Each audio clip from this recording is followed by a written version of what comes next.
Mesti. Nampak macam letih je. Are you okay? You stress. Tak apalah. You nak I plugkan benda negative energy tak? Supaya nampak macam serabut sangat atas tu. Why not? Mestilah boleh. Okay, jom kita mulakan. At first, I think I kena cabut dulu. I akan cabut pakai tweezer ni. Okay, plug your negative energy, negative energy. Plug your negative energy, negative energy. Plug your negative energy, negative energy. Plug your negative energy, negative energy. Plug your negative energy, negative energy. Plug your negative energy, negative energy.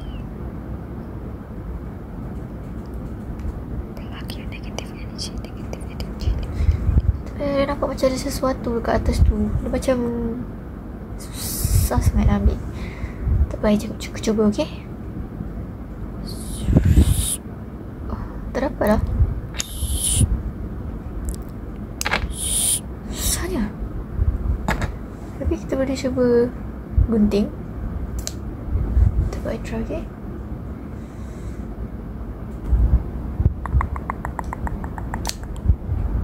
Terlepas.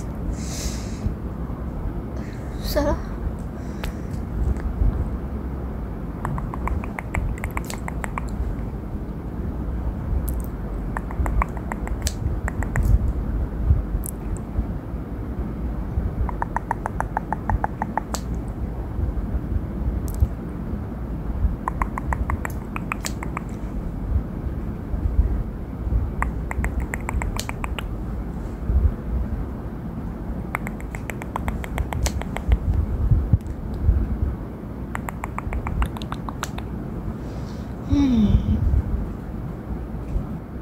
Kata kalau I plug pakai tangan je.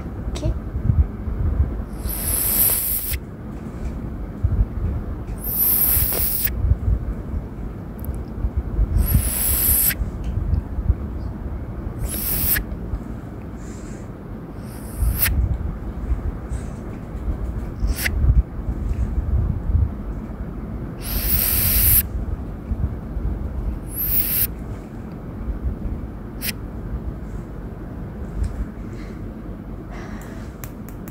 I cuba brush, okay?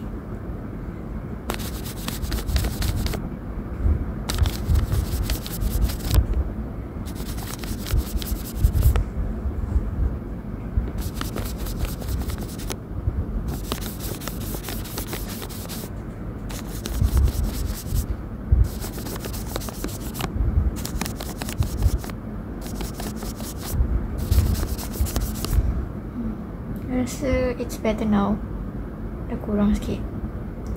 Tak apalah, you tidur, okay? You rehat. Good night.